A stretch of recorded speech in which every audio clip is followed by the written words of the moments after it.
Well, hello and welcome to Convincing Idiots, your destination for all things awesome in the pod lands. This week, on episode number 147, we are discussing Disney movies. They're having a little bit of a tough time in the box office, so we're going to discuss as to why that might be. Also, if you're going to a concert here coming up, be careful. We're going to tell you why.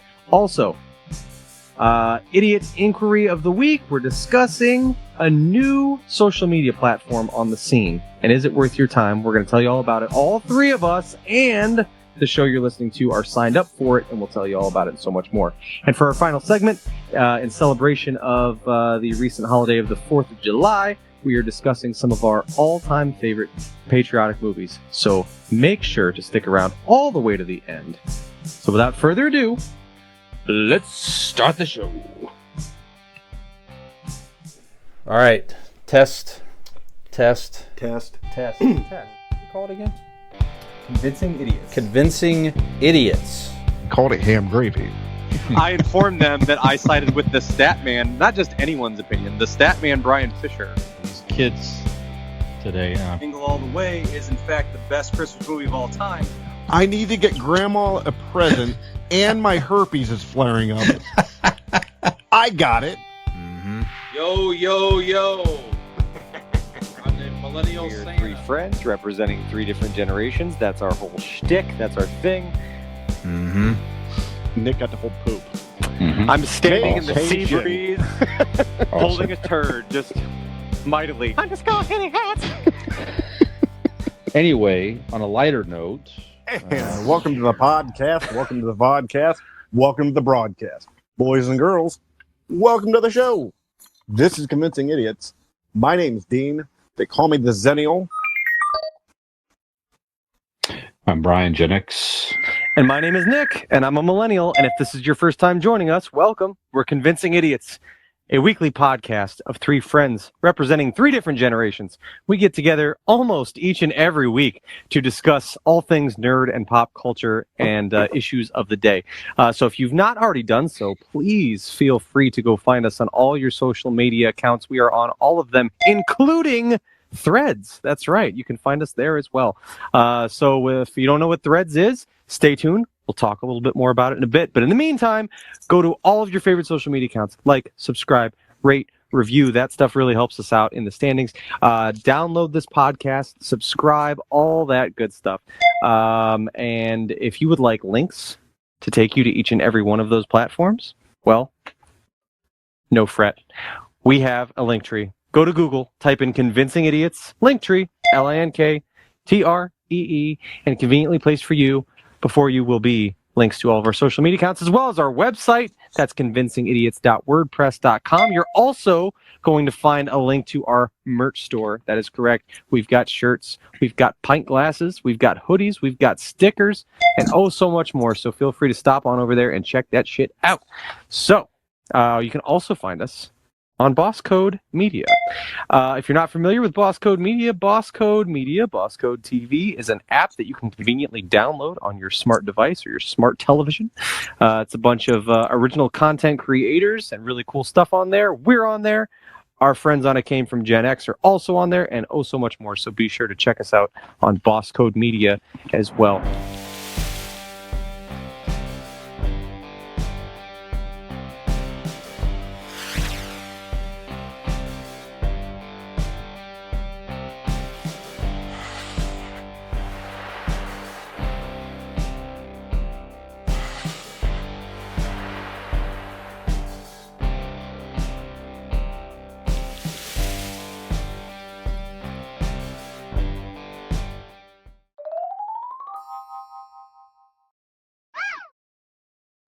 So as I mentioned off the top, we are a weekly podcast. We are back together again since last week. And Dean is the most festively dressed. So I kind of want to get in. If you're watching on YouTube, Dean looks like, he's up to, in a throwback to our last episode, he looks like he's about to get into some sleazeball activity. Sure. No. So I'm just a little curious. Maybe he's helping children have fake IDs. Maybe he's selling drugs or lacing things with drugs. I like the So, fake ID thing. That really more my person. Yeah. So, Dean, how was your previous week been? Good. 4th of July. Got to see the new Indiana Jones movie, which we'll talk about. But I am dressed like this because tomorrow I am leaving for the beach, and so You're gonna teleport there? No, we're driving. We're driving. Okay. So I thought I would get in the mood. Dress for Okay. the job you want, not the job you have. So Okay. I am here dressed festively with my hat and my Hawaiian Podcast shirt. dress Dean and on the way to the beach dress Dean are eerily similar in style, I would say. That's very Anyway, accurate. There's not a lot of difference. so going to the beach, well, that'll be cool. Yeah. So we'll do a week there, and Where are you going? where are we going? Out of North Carolina. Just a general area of the country will suffice if it's too hard to say exactly where. Yeah, what the hell? I always forget the exact. What's that? Continent you're on? NOLA. Corolla. New Orleans? You're going to New Orleans? Corolla, No. North Carolina. Nolans, North Carolina. Yes, Nolans. We can't be too specific where we'll be in public We because don't want to we get just mobbed by fans. You would think You that know what I'm this. saying. No, Yeah, I'm just a exactly. fucking idiot. Yeah. All right. Mhm. Yeah, 4th of July was good.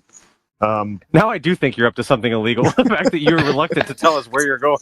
Hold on. You want to know? little Where we go? jarring.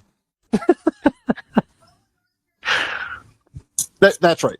Outer Banks. I always forget fucking Outer Banks. Oh, those OBX stickers that everybody has in Yeah. their cars. You couldn't remember Outer Banks. Yeah. All I will right. not be getting stickers, but yeah. So, yep, that's what we're doing. Nice. I will be selling fake IDs in the Outer Banks. So, if you need one, Yep. all you That's very underage children, hit me up. Look for the guy that looks Yeah, so- like he'd be doing that. That's right.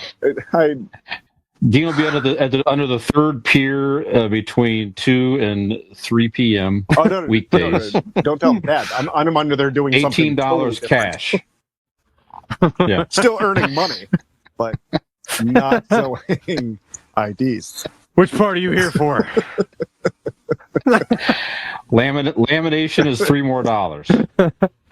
Exact When I do the change. first thing, Yeah. I can laminate that too, but that's extra. So I don't know about you guys, but I didn't do a whole lot for 4th of July, where I just kind of hung out. And so we go over to Megan's dad's house, and the kids are inside playing the Wii, and we go and we have to go pick something up, Megan and I, and we come back, and his fiance comes out to us and says something like, "Don't get mad. Something happened, but you got to promise not to get mad." That could be a lot of things. Good place to start. Yeah. Well, it's a good thing I was outside promise. and they stopped me, because what had happened was Carter didn't put the strap on his Wii remote, and it went into his TV on the wall and cracked it. Ooh. Oh, yeah. Shit. Yeah. So I had to, get myself together and so I didn't freak out. And I didn't. Yeah. The accidents happen. Sure. So I'm not mad. It's just my bank account's mad at you, not me. I'm fine. My checkbook's not happy, but I'm fine.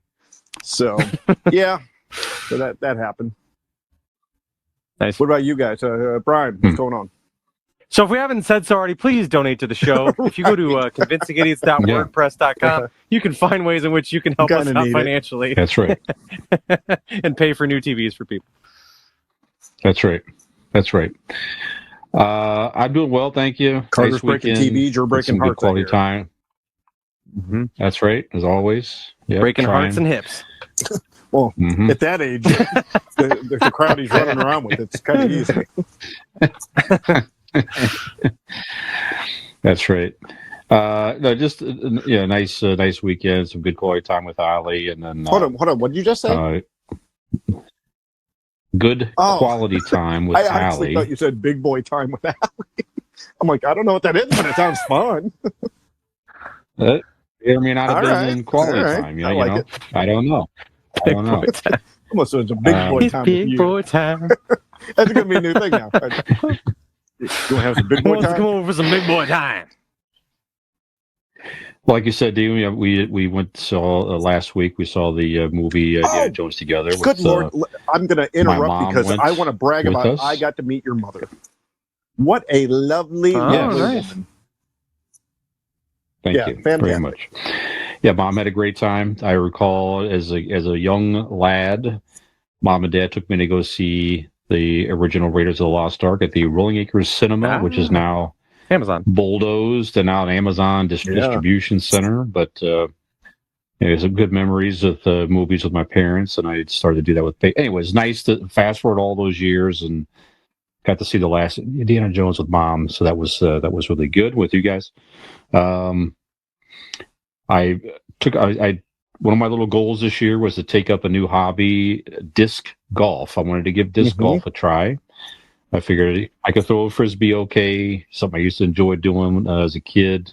Played a lot of frisbee with Peyton growing up, and something you could do quickly, cheaply. There's free courses in the area. So I played a few rounds of disc golf over the weekend. It was fun. At the end of the day, it's a nice 2-mile walk through the woods, and you're just out there in nature, and that's it. It's just a different feel than a regular golf course, for sure. I mean, you are literally in the woods on some of these holes. You have to throw around trees and stuff like now, that. disc golf is the one, right, with it's like a tetherball pole with like chains basket around it, or right? Yes. Is that You got to right? get it in the basket. That's exactly right. You have to get it in the basket, but it's like playing golf. I mean, you have different discs, they go different distances. There's a driver, a mid-range, and a putter disc. Okay. You just literally pick it up and you throw it. You're just trying to maneuver like you would a golf ball to get to, and set up to get it inside the target there. So yeah, there's a couple of free courses, like I said, in the area, and I enjoyed it. Nice. So yeah, So give it a shot. when you were done, did you do Yeah. keg stands and make fun of minorities? No. Oh, okay. Is that what disc golf people do? I just figured that disc type golf. of like racist frat guy thing I do is the first thing I think of. I don't know. You know what? I have no idea the age range. I saw some younger people. I hear a lot of younger practicing when I people left. doing it, honestly. So yeah, I don't know. Like I said, something you do. You buy a set of discs for relatively inexpensive, and like I said, you go play. There's courses I think you could pay for in the area. Like I said, there's a couple of nice courses for free. So why not? Nice cookout and everything on the 4th of July with Mom and Allie. So that was a nice, relaxing day as well. And saw a nice tribute band downtown How was Akron that? Monday. Good. It was really nice. The Eagles tribute band. These guys are from Canada. They were from a Canadian Nice. Eagles tribute band. Super good. They Of sounded course. great, played great voices. Yeah, it was a nice, relaxing evening for sure. So They just put so A at the end of every song. nice week so far. Welcome to the Hotel California. A. California. Yeah. Exactly. Yeah, you must have heard them before. Yeah. The Eagles. Hey, how's it going there, boys? We're the Eagles. We're going to play a couple I like tunes that. for you. Very good. Nick, how are you, sir? What's new? I'm good. Not much, man. It was a nice long weekend. Had Monday and Tuesday off work and stuff, and I don't know, clean the house. Nothing exciting. We did some swimming. We did setting off some fireworks and things like that. Cops came and told us to stop, and so we did. And it was Oh, really? it was it was a joint effort. We hung out with our neighbors, and they had a lot of fireworks, and so we were putting stuff in the street and letting them off, and some of them were pretty big. They were good. They were pretty good shit. So, but yeah, all was well. It was a good time. It was fun, and everybody has all their digits. Well, that's at least in this that's house. plus. I don't know. Good. Yeah. So good times all the way around. Excellent.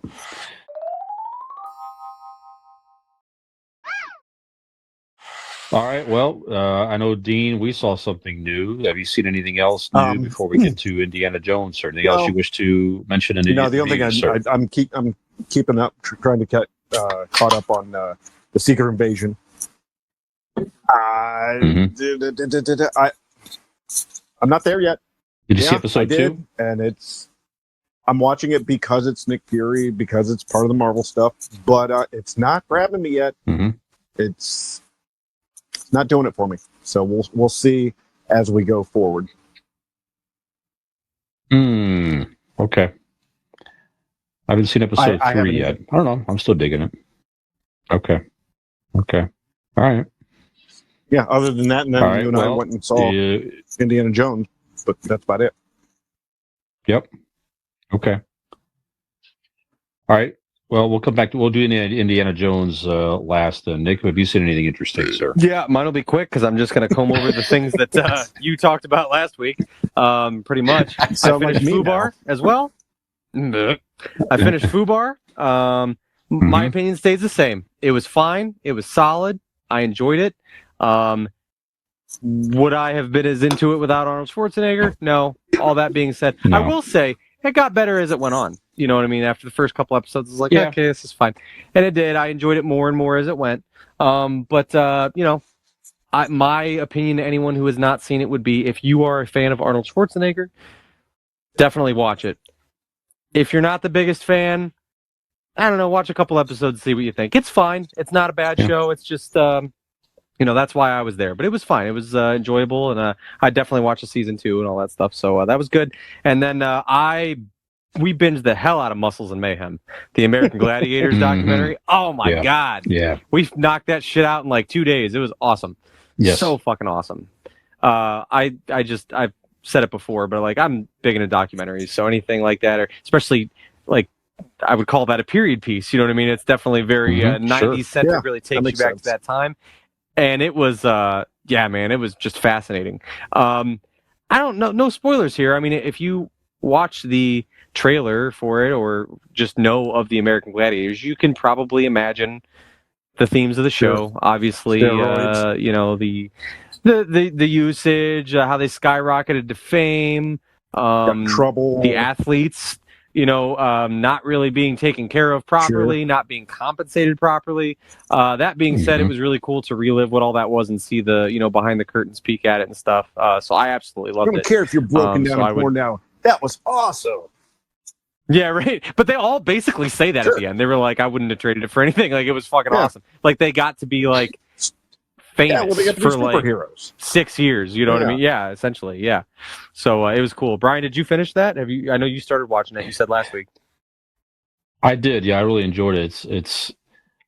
Those stories are just so interesting when you see, something just get built up to such fame, and you get to see the whole thing how it ultimately just comes crashing. You're gonna love a fucking documentary about this, and just flamed right up. Well, we haven't even peaked yet. We're still on the rocket ride up. I know how this shit's gonna go. Yeah, exactly. Yeah, we're not quite a global fame just yet. Yeah, global recognition. Yeah, yes, absolutely. But ultra fame. No, we're not. Nick's not quite at Zap level. Not quite. Not yet. I'm apparently. I'm at Laser Looks. Yeah. Probably confused because of the body type. Very similar. I would guess. Yeah, Dean's excited. One of our greatest fans, Matt, mentioned that Dean looks like Laser. We thought you looked like Laser. Yes. I thought you meant I thought you were saying he thought you looked like Laser. No, he thought I did. Not me. No, Dean. Okay. Yeah, now it makes sense. He was fully wrong on all accounts, but I mean, it doesn't actually matter who he was talking about. Does it help if I flexed it? That's actually worse. No, it's better to imagine what might be there in the shit. Yeah, that's mean. It's got feelings. Maybe he meant because Laser now is also reduced to selling drugs to kids under a bridge by the beach now. So that's probably maybe. I knew it was something like that. I could see that. Yeah. Yes. Dean and Laser under the third pier at Outer Banks. Your fake ID Well, needs. it's actually kids. they call me that because of the laser printer I use for the IDs. Yeah. Uh-huh. That's right. Nick, have you seen anything else besides Muscles of Mayhem? sir? No, finishing Fubar, Muscles of Mayhem, and I think that's about it. Okay. Not a lot of new stuff for me either. I mean, I did go back and I haven't seen the original Rocky in a long time. I went back and rewatched that Still holds up. over the weekend. You know, that is, yes, solid, still a solid movie. Yeah, and that obviously has a whole different feel to it, where the real, rise up and, just trying to get a shot. And you kind of forget about some of that stuff there where it's easy to forget he did not win. I mean, some people think in the first one he did not win. His goal was to go the distance with the champ, and that's what he wanted to do. That would have been a victory for him, and that's what he accomplished. And Creed got a decision, and that's how that movie kind of ended. But yeah, still very solid movie, solid acting, good story, triumph, all that stuff. So yeah, so just a lot of fun to go back and revisit. TV show wise, I've been into this season of America's Got Talent. I just like that show a lot. To me, currently, it's the best variety show on television. I mean, I like that type of show so much more than just all the singing shows. I mean, you get all kinds of talent. There's so many. I'm a little bit behind. I'm like through the third auditions or something like that now, but some really fascinating, talented people they find. What's the coolest shit you've ever seen world. somebody do on there? Oh my gosh. There's so much to think about here though, but this season, these two fucking guys, they're head balancers, like acrobats. So this guy does a handstand. He has a thing on top of his head. Okay, so one guy's got a pad on top, wears a pad on his head, right? His partner gets up, and his head is balanced on top of the other guy's head. Okay, so this one guy's upside down, right? And the other guy, and so no hands. So both these guys, so the guy on top, his hands and legs are out, and this guy is balancing his partner like this, and the fucking guy walks down a flight of stairs. Good Lord. Then backwards, almost slipped. They didn't, no accident, nothing. And then the fucking guy walks up a ladder with the guy balancing on What? Just That's amazing. Just the balance and the sheer strength of these guys. You think about the core strength and just the balance and everything. Just amazing. Yeah, I mean, I knew just some girls amazing. with neck strength in the past, but that sounds incredible. But anyways, that's the type of stuff you see. Yeah. So if you like variety shows and interesting television, America's Got Talent, man. It's on NBC. You can find it on the NBC app, streaming for free with your TV provider or whatever. But go check that out. And then, Dean, let's get into a little bit of a non-spoiler. Well, I'm sorry. You reminded me Indiana of the one Jones. thing How about I that? did. Go ahead. Something else I saw. Can I mention real quick? Go ahead. Go ahead. America's Got Talent. I like that, but it's actually America's Got Insurance. And where they get it from is Blake Insurance. You see, Blake Insurance is an Erie insurance agency located right here in Barberton, Ohio. They provide auto, home, renters, and business insurance with honesty, decency, and affordability. Erie Insurance, above all else in service. You want to call 234-571-5359 or visit BlakeInsuranceLLC.com for your free 5-minute quote today. And when you do, tell them that the idiots sent you. Very good. If you ask nicely, Aaron may or may not balance you on top. I mean, he's strong enough. Yep. That's how he met his wife, I think. Right. Something like that. I don't know. There's a lot of balancing, actually. I don't know. All right. So Indiana Jones Dean. and the Dial of Destiny. Yes. What'd you think? 3, 4, 5th and final film of the series? 5th.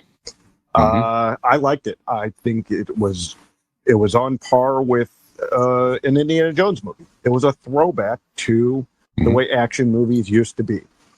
like I told you outside the theater, Brian, is there was the one scene in underground cave type situation. I'm not going to give it away, but and I'm thinking to myself, they don't do this anymore. They don't, and then the just the scale and the scope of the thing, along with the brilliant music and with it and the lighting, and just Steven Spielberg at his finest. You know what I mean? Just throw him back to the old school. He did do this one, right? He dropped out. Well, but it's still Glowing review of him, though. yeah. I mean, no, but okay, then it's a good homage to Steven Spielberg because it has Sure. that look to it. Yeah, I thought it was great. It was fun. I mean, I've heard and read some people say that the plot is this, that, or the other. There was at one point in Indiana Jones maybe where a guy poked through another guy's chest and pulled out his heart without the cut being there when the heart came out, and then the guy just cried looking at it. So you have to take into consideration what this is. It's fun. It's popcorn. It's a blockbuster. I enjoyed it a lot. Yeah. Yeah, I'm with you. It's like every one of those movies has something over the top, nutty, crazy. It's just what those movies are. Like you said, it's every one. Yeah, you got the Ark of the Covenant, Power of God. He had drinks with Holy a ghost Grail, in one of the movies. Come on. Immortal.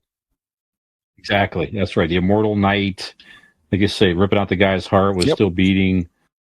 The aliens and the crystal. I mean, it's all got this over the top, adventures / over the top, religion or metaphysical, whatever. Right. So I thought it was fun, and Harrison Ford seemed like he was having a good time. It seems like he was like, I heard some reviews of this. I agree with this, that he showed up to play Indiana Jones. He's like, I'm here. Let's make the most of it. He seemed like he was having fun with it. Get some classic indie scenes. The first part of the movie was, there's scenes of it in the trailer that shows him young. I thought it was just going to be like a couple scenes or something like that. No. Of it. The solid 20 some minutes or so is the first act is that whole young Indiana Jones version. So that's and a whole it wasn't thing just like there. straightforward shot. It was from the side. The camera's moving around. Like they got this shit down pretty good. I heard they took footage from different movies, like some unreleased footage from prior movies, and also just him younger as Han Solo and different things to get all the angles and everything else, the lighting. Exactly, yeah. So, but yeah, it was fun. It was, like you said, it was well done. If you're a fan of the movies, I agree with you. I think you'll enjoy it. I think they wrapped up the story nicely. Cool. It just good. It definitely it maybe harkened back to what I enjoyed it better than Crystal Skull, I believe. Sure. Not as much as the original 3, I don't think. Although Temple of Doom is, I go back and forth on that one even. This would even be something, maybe it's third, almost better than Temple of Doom in some respects. I don't know, as far as, storyline and a few different things. But again, I definitely think if you're a fan, you definitely should see it in the theater. Like, get that last experience of Indiana Jones. Enjoy it in the theater the way it's meant to be seen. You're not getting another one. I agree with you. Yes, don't listen to all the critics and all that type of stuff. I mean, some people that might deter some people. Like I said, if you grew up a fan of these movies, go see it in the big screen. Just enjoy it. It's a summertime fun movie, like you said. I like to think that our fans are advanced and intelligent enough not to listen to critics, to take their own opinions and mainly trust us. Of course. Well, clearly they don't understand what's good or bad. Otherwise, they might not even listen to us at all. You know what I'm saying? So I mean, you're already here. You might as well just listen to what we have to say. Yeah. Anyway, so where does it rank for you, Dan? This is curious. Where does it rank for you as far as I grew all up 5? with the Temple of Doom, so that's always going to have a nice little place in my heart. The campiness of it and all that. I would say I'd say it's number 3, but I put it number 3 over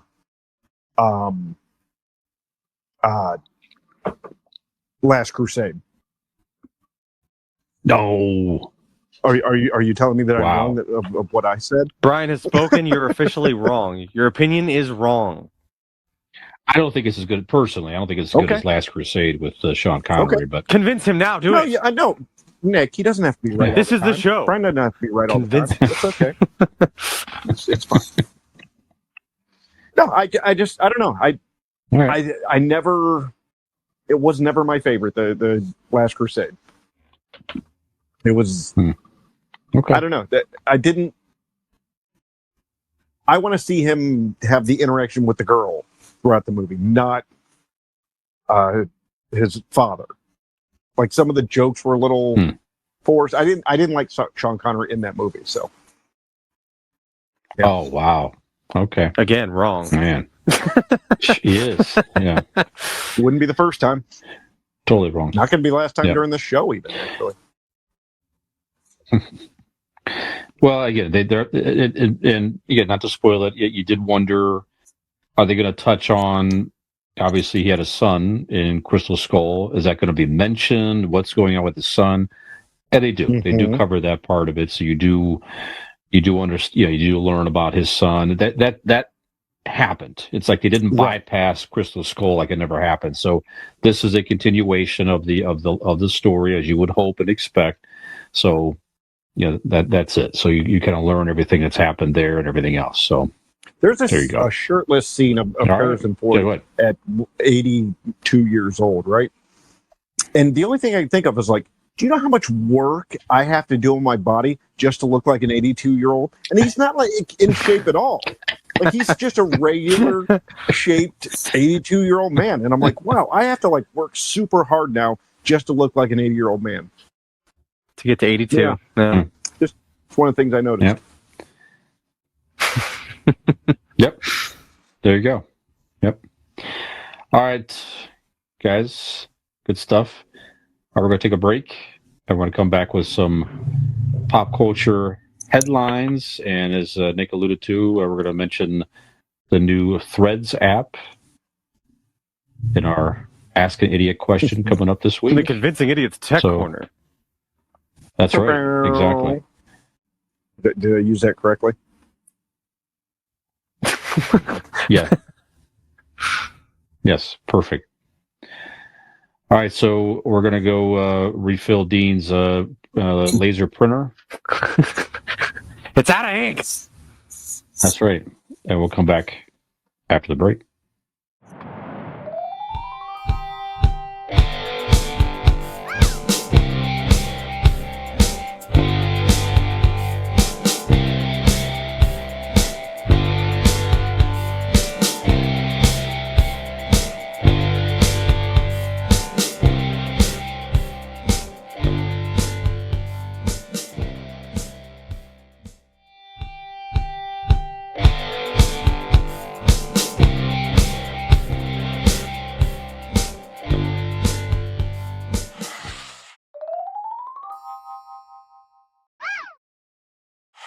Four, three. All right, welcome back to Convincing Idiots. Glad you can catch up with us. Speaking of catch up here, guys, pop culture headlines. This is interesting. Pepsi introduces Cola Chub. What? So it's a That's what happens to me every time I drink a really good pop, right? I get that cola chub going on. Actually, You that might. sounds like a lot of the shit you were talking about off air. I got Yeah. the cola chub. Yeah. it's Cola Chup. Oh, So it's I a get a different ketchup, thing. a ketchup infused with Pepsi Cola. So is it a ketchup or is it a cola? It's Like, ketchup. It's a ketchup. It's Flavored ketchup. like It's a ketchup cola. that tastes like Pepsi. It has a Pepsi infused That's ketchup. definitely in a- better in a than a bottle. ketchup flavored pop. That is a Yes. 1,000% better. I'm sure Well, that may exist. Ketchup soda. I'm not sure. There are all kinds of weird sodas like How that. about But no, Canada with those Ketchup with chips, those they're yeah. delicious. Ketchup chips are fucking wonderful.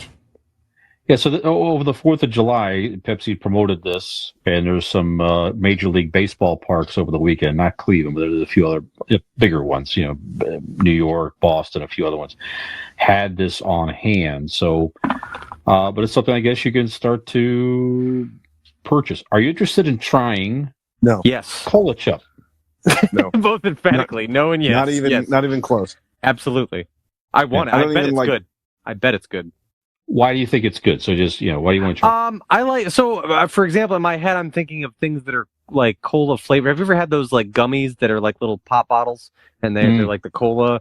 Like those are. I mean, I don't know. Maybe if you don't like those, but I think the flavor of cola, even in something that texturally you would not be used to it in, I enjoy. So I think I could imagine how that might taste on a hot dog, and I bet it is good. I bet it complements it well.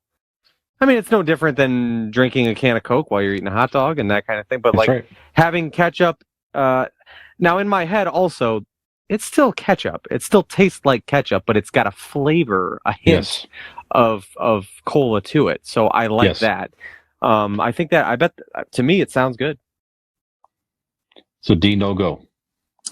Oh, absolutely not. How about the first time you had a coffee flavored beer and you were like, "Oh, I didn't know how I would feel about that, but that's really fucking good." Okay, you know what I mean? I don't like the flavor of cola in general. Right? Okay, then you won't like it. Yeah. I haven't drank cola since I was 18. So I was actually trying to do the math, whatever that is. I'm 42. It's been a long time. Fuck. I've had like, I can't say that. I guess I've had like a rum and Coke occasionally, not that often, but like twice, right? So yeah. Other than that, I don't drink the any soda or anything. So I have guaranteed, and I don't really dig ketchup, especially as a standalone condiment. Occasionally on McDonald's fries or some shit like that, but in general, I'll dip fries in something else. In general. And I don't want, like, it's not going to be the only thing on a hot dog. It's not going to be the only thing on a burger. It's going to be mixed with other condiments, mustard, mayo, whatnot. So both of those combinations together, I'm not really digging. So okay. What about I'm interested. With that said, I would try it. Okay, very good. If I see it, I definitely would try it. I like cola. One of my favorite candies as a kid, Nick, was Bottle Caps candy, which you can still find. It's the hard candy. It tastes like different flavors of. They have a grape. I forgot about those. Right. Yeah, the cola flavor, root beer, all that stuff. Yep. Yeah, good stuff. Yeah. So now I know this is not part of the thing. Like? What does root beer taste like? I don't remember what root beer tastes like. Oh man, I love a good root beer. Holy shit, I fucking love root beer. Actually, it's went to the custard stand a couple weeks ago and got a root beer float for the first time in a long time. That was fucking amazing. Yeah, right. Just a big old hunk of vanilla ice cream and a root beer. Oh yeah, good shit. Yeah. I know this is not part of the question, but I'm sure you guys have all seen like the videos of people like dunking, like at the ballpark, they're dunking their hot dog in a beer. What say you on that? No. Are we yay or nay on dunking a hot dog in a beer? No. No? Why? It's not even the flavor wise. Why do you want a soggy fucking bun? That's where I'm at. Yeah. Yeah. No, the flavor might be good. Mixing the two. I'm not opposed to that, but yeah, I don't want a goddamn soggy bun. Dean, do you remember when we used to go to CC's and my thing that I always do with cola? You dip your wiener in my bun? That was after CC's, or sometimes if people were taking too long at the buffet in the restroom at CC's. But that's right. Every time I would go to CC's, I would take my pizza crust and dunk it in my cola, and that is fucking good. Yeah. And I know it sounds weird, but don't knock it until you try it. I saw you do that. I saw you do that. Good shit. Yeah. And I have that same reaction then as I do now. There's a thing I've seen of people, they dip their Wendy's fries in the Frosty. Oh, yeah. Oh, Big yeah. Everybody does that. I've not tried that, yeah. Me neither, and I don't intend to. All right. Yeah, I love that shit. Well, speaking of other interesting flavors, perhaps, so these TikTok trends are just interesting sometimes. What takes off is sometimes very unusual and fascinating. So there's a new Grimace shake at McDonald's. Have you heard of this? No. Are you Go ahead. So Grimace's birthday, let's see here, was on June the 6th. Which, by the way, remember we talked about this? Grimace is supposed to be a taste bud. Isn't that strange? That's right. That's right. Yeah, we Did talked we? about this on a purpose. Yeah. We Okay. mentioned it. Yeah. A taste bud. Yeah. Anyway. Is it weird that his name is Grimace? And wouldn't you want his name to be like gleeful? Yeah. when a taste bud Good is point. eating, why is he grimace? Yeah, Why is he that's good. That's a grimacing very good point. when a taste bud is involved with McDonald's? That is a It's not good point. marketing. No. But there's the whole trend. I don't know how it got started exactly, but it's the Grimace Shake incidents. I'm sure you could probably pull this up on TikTok. So it's Carter showed me creators the other day. trying the milkshake and then faking their own deaths in horror-inspired scenarios. So the theory is Grimace is killed you. Like the one guy, they were pulling him out of the lake, and he's just spitting up purple stuff out of his mouth. Yeah. A lot of people are like covered in purple goo when they're found dead. Mhm. Okay. Carter says, "Dad, this is kind of creepy. You want to see this?" I'm like, and he shows me all these videos. I'm like, Jesus, all right, fine. But this one he showed me, I'm like, that's fucking great. They're funny. Like they're not intending to be creepy. They're horror inspired, but they are funny. Yeah, it's got so much popularity that the actual Grimace on the McDonald's Twitter had to speak up to the Grimace incident. He said something like, I do not endorse these. something like that. He was like, I'm ignoring all of the Grimace incidents or something like that or whatever. Yeah. So Did he find them tasteless? Oh, Nadine! funny. Oh! He's okay. Here's the quote from a quote from Grimace, right from the exact quote. Right from the Me- taste bud's mouth. That's right. Me pretending I don't see the Grimace shake trend, along with a picture of Grimace looking horrified. So at least McDonald's kind of got into the fun and had to say something about it. So, and they're getting a lot of publicity. People are buying the shakes, if nothing else, to do these What is the weird shake? videos and stuff. I was about to ask. It's like a berry flavored shake. It's like a berry flavored, I think. Yeah. So it's not like just a food colored vanilla shake. No, it's a berry flavored Grimace shake. Is what it says to celebrate his birthday. Yeah. Okay. Interesting. There you I'll go. probably try it. Yeah. Okay. There was a troubling trend out there of It's called fans. podcasting. Yes, I agree with that. But concert goers is a continuing trend of fans throwing shit at the performers and hurting them too. Have you seen some of these incidents? Hold on. Is that new? Clarify. Not Stuff actual or shit. Objects. Okay. Not actual feces. I thought it was actual shit. I'm like, Jesus. No. Who would get in on that? So Hey, Nickelback, fuck you. It's just throwing shit at them. Break it up. They're like, oh no, I smell like dog food. I guess it's not a completely new thing. I mean, there's been certainly dangerous things thrown at artists in the past, but it seems to be a more and more of a growing trend. So BB Rexa is an artist. Yeah. So she was wearing protective goggles at a concert Friday. Somebody got hit in the face with a phone recently and got a big black eye, some female performer and stuff like that. The most fucked up thing was it was a rotary phone. yeah, exactly. The whipping of the cords has really got me. God. Yeah. I've been to many concerts. I've never felt even remotely compelled to try to get close enough to the artists that I'm paying to see and throw something at them to try to. I just don't understand this trend. And a lot of people are saying if people I said don't play stop fucking this Freebird. yeah, exactly. Right. Why are you throwing something at Billy Joel? We're not playing Freebird. I want to hear fucking Freebird. That's why. Fucking Freebird.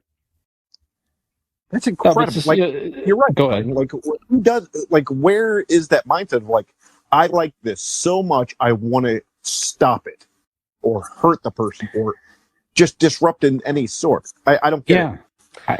Again, and people throwing a personal cell phone, so you're also losing your cell phone while you're at it. Right. You know? Yeah. I mean, I get it. You're probably not in the right state of mind, and there's certain you know, you may be under the influence of stuff. There's a certain euphoria. You're trying to get attention. I've never been that. I don't know. But you're Out making of it my sound mind. like people are doing that. And that's not one person at a show, or is it like like people are at not large, but more than what like different people are throwing things, or one That's person what is just throwing a thing? I think it's varying. Okay. Well, You it know, has to but be it's just the multiple number of people. the It number wouldn't be a of trend if incidents. it's one person. Yeah, the number of incidents are growing at a lot of shows is the Okay. problem. So you're right. There's multiple people throwing things at multiple shows to a point where you have artists now, like this one artist, you know, wearing protective goggles at a show to perform in front of people. So it's like a reverse Gallagher. Yeah, exactly. All right. That's right. You fucking throw watermelons, cantaloupe. Obviously, some people are saying if people keep it up, they're going to have to change up the structure. You know, the artist is going to be farther away and more protected. It's going to take away from the experience, and or some artists are going to say, "The hell with it.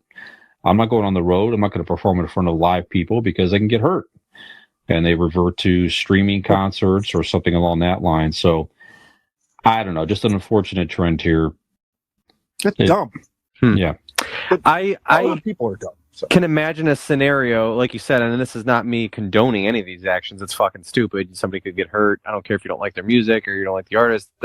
There's no reason for that. But I can imagine a scenario where something like that might happen if, say, people are at a festival and there is an act that widely is disliked. I can see not the grounds for it, but at least the conditions being there for something like that to take place. It is very odd for me that if someone's a headliner of their own show, that people would pay money to go see this artist, which you would think clearly like, or if not, that they would give them their money just to go throw things at them is very strange to me. Like there's a famous video of Nickelback playing in like Chile, like back in, I want to say it was like 07, 06, something like that.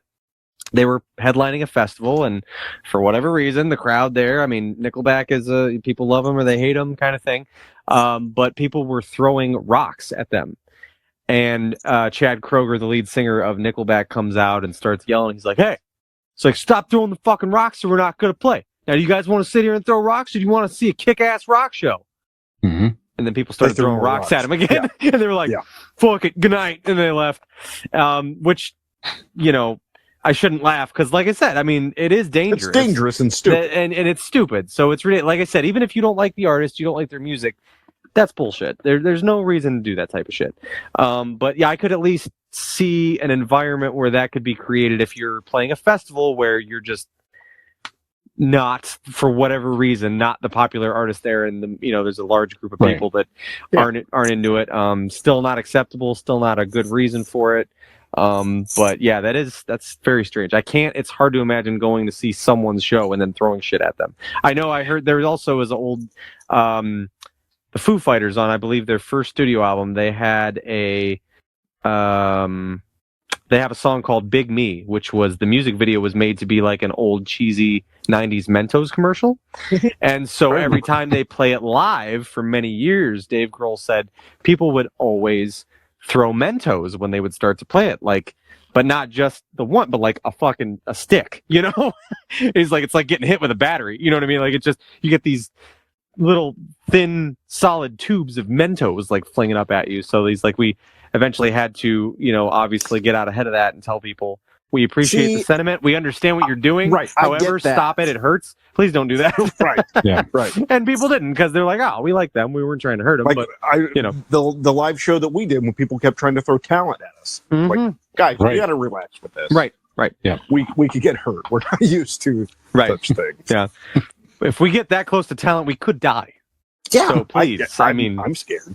Please withhold. We appreciate the thought, but please no. Mm-hmm. Yeah, so concert goers, just be smarter. I will say, Allie, this past weekend took. Did she throw a rock at Taylor Swift? No. She good. wasn't actually inside, but Allie took her daughter and one of her good friends down to Cincinnati to see the Allie Taylor was throwing Swift rocks show. at the building. Mad. It's gonna be bad blood, bitch. Taylor. Allie said actually the whole vibe outside the show and what Marlo and her friend described was, it was just a whole cool, chill vibe. Everybody was cool. Everybody was relaxed. Everybody just enjoyed being around each other.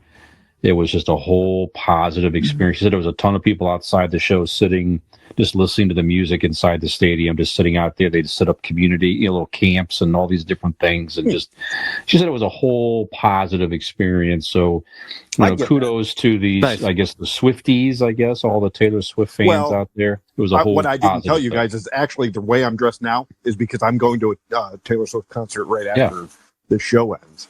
And this is how I dress for Taylor Swift. You will be charged with a sexual offense on sight if you go to a Taylor Swift show dressed like that.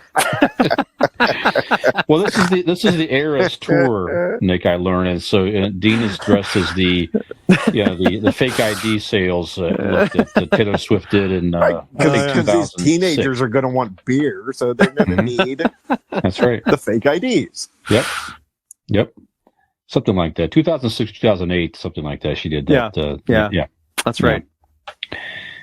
All right. Well, obviously, we talked about Indiana Jones. We enjoyed the movie. A lot of fun. We recommend you go see it in the box office. Unfortunately, the box office is not performing too well, and so it's a current trend of Disney films in general that are not performing as well as the studio had hoped. And Indiana Jones is a $300 million budgeted film with the movie and the marketing and everything else. I think it was just over 100 some million so far. So it's definitely not performing as well as Disney would like. Some of the other recent movies out there by Disney are also not performing as well. Ant-Man Quantumania did not perform as well. The new Pixar movie Elemental is not doing so hot either. Not so hot. Yeah. Did you mean to do that? Yeah, when I said that, I'm like, hey, it was a good pun. Nice pun, Brian. Okay. That's right. Go ahead. I don't know where you're getting your stats. You're supposed to be the stat man. The number one movie this year so far is Super Mario Bros. So that's outside of Disney. But the next 1, 2, Guardians. 3. Yeah, there've been a lot of them. Yeah, Guardians of the Galaxy is the next. Black Panther. Spider-Man Across the Universe is number 4. Which is Little Mermaid. Well, is after Spider-Man's that. not Disney. Yep. Go Okay, yeah, I guess that's Sony. But still, Ant-Man Quantumanium is 6. All that's fine, but I'm saying it's even though there might be they're not performing as well as Disney had been performing in the past. Is the point? So punish him, Brian. He dared question the Statman. Punish him. No, that's all right. So, punish me. Punish him. Punish me. Guardians of the Galaxy 3 did well, so that's at 835 million recently. But it says, this is from Variety.com, by the way. So Disney won't have a movie that reaches 1 billion since 2014, except for the pandemic years 20 and 21. So what was that movie in 2014? I don't know. Maybe it was, I don't know. Maybe it was an Avengers movie or something. I don't know what it says here. So again, a lot of theories with that. A couple of things that this article happens to mention here are, worldwide, it's just a different environment. So, sure. China is not, we don't have as good relations with China here in the U.S., so that's kind of impacting the movies that are shown over there. Obviously, you have the Russian, the war in Ukraine, so we've just stopped distributing all big movies to Russia. So yeah, right. Globally, it's a different down. environment. So there's definitely reasons for it, but also it's just obviously there's other factors as well. Are the movies not as good? Or is it just the changing environment of people going to the movies in general? Certainly, some people maybe went to the movies a lot pre-pandemic and post-pandemic. Some people might be more worried about the public, and or it's just you know what, I'll just wait around for the streaming, and the streaming environment's definitely been an impact as well, where I want to see it, but I don't need to go to the theater. You can see it in the living room. That's right. So What do you guys think about some of these factors here? I mean, what do you think are some of the reasons why a huge studio like Disney is not performing as well? Is it just the movie quality themselves? Is it the environment? Is it other things, or some combination of a few things? Nick, what do you think? I think it's a little bit of everything. So what Dean said there at the end there, though, I had every intention on going to see The Flash in the theater, but when I found out how quickly it was going to stream, I'm like, I don't need to see it that bad in the theater. Like, I'll wait. Right. You know what I mean? Mhm. It's not. So it's a little bit of that. Certainly, like you said, just the lay of the land globally has changed. Things are always changing and things are always different. So it could be a little bit of that. Could be also people being leery. Also, now I'm dipping into like Marvel centric here.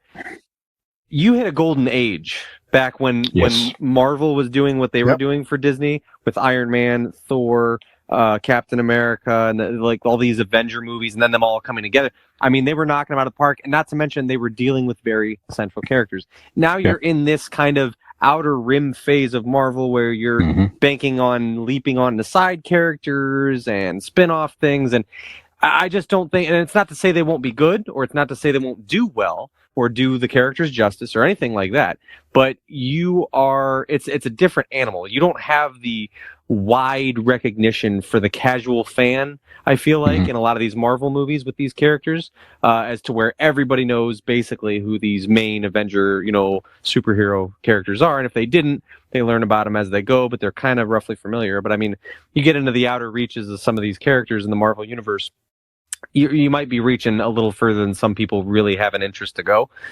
That's just talking about Marvel, though.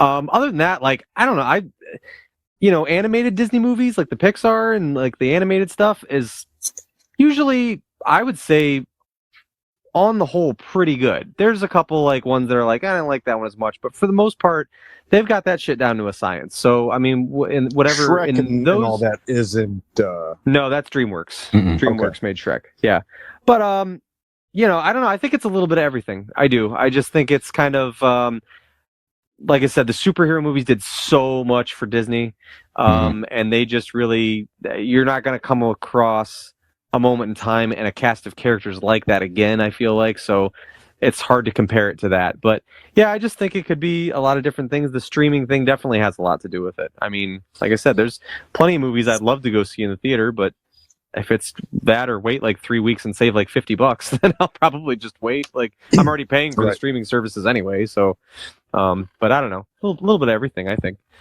But good points, Dean. What do you think? I think everything Nick always says is wrong, but this time he's pretty accurate. What today yeah, is July Note 6th. it, mark it down, write it in your diary, that little unicorn diary. I know you have it. It's multiple factors. Like Nick said, the fact that they're putting them so fast, where like, why would you go if you can see it next week in your living room? Another thing is just the amount of content in general. Hell, I would assume, I don't know this for a fact, that I'm just guessing that content in general has risen since the pandemic. The pandemic caused us and so many other things and people to rise up and create all this content, and not just movies, but TV and podcasts and videos and websites. Yeah. I mean, we're inundated with content, which again is not bad, but well, okay, for example, if there were like a network television program on NBC on a Friday or Thursday night, right? If they got the ratings, 15 years ago that they're getting now, and this being a success, they'd be kicked off within weeks. The ratings are down in general throughout everything because it's spreading out. You don't have the pot's widening. Everybody's got a little bit of taste of everything. So I think for doing the numbers that they're doing, I think they're doing just fine. It's just, if you expect 20 years ago numbers, it's going to be disappointing. There's so much more out there. We don't live 20 years ago. We live now. There's a lot more to deal with.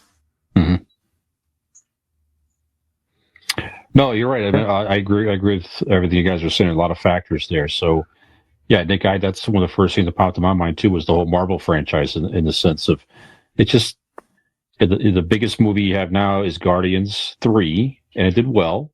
Mm-hmm. But I don't know. And even that's a franchise that people are attached to from, when did the first one come out? 2015, 2016, something like that maybe. Yeah. So I mean, you're reaching back to the time when that was all hitting. So this is kind of a residual, even. Well, from what you had said earlier, Brian, Indiana Jones and the Dial of Destiny, for that it's only been out a week, is in 17th place for the year. So that's not bad. It's just not getting the numbers they want. Right. I want all the money. But no, here's a good amount of it. No, I want all of it. I want a Bugatti, but my CRV will do just fine until then. Exactly. Well, it's they have just to restructure greed some of the upon greed. That's certainly a part of it too. You're right. I mean, they have to probably rethink some of this stuff and and how much things are marketed. Or I mean, Indiana Jones is one, for example, where I'm going to go see it or not. Whatever I don't need to see a bunch of trailers for that. I'm a fan. I'm going to go see the movie. Your trailers mean nothing to me. Is that really going to attract? You're not getting fringe a fans. Yeah, probably not. Nobody's going to go, what? What is this Indiana Jones? I think I'll check out the fifth and final movie first. Let's go to the theater now. Exactly. So I don't know. I think it's going to be hurt for a while. They're going to need to do something. Again, what is hurt new. Though? It's still making billions of dollars. All these studios. I'm just saying, it's just not what they want. From the projections. Disney, yes. If I'm a Disney executive, if that's the type of money I'm looking for. But you're not be greedy, you bitch. But something will have to change. All these retread remakes of their prior animated movies. Okay, I think people are getting maybe a little tired of some of those. The last Star Wars movies, as we know, were very not the best. They're going to have to really, hopefully the new movies will do better than there. Like you say, that it's the more fringe Marvel characters and stuff like that. They're going to have to try to come up with something new and original, maybe create some type of a new, exciting, fresh content to maybe surge the numbers up again. I don't know. I saw a tweet the other day, or it could have been a thread. I don't know. We'll talk about that later. No, somebody wrote, and it's a brilliant idea. I never really thought of it this way. Is that there are these studios out there making all these remakes of all these great movies?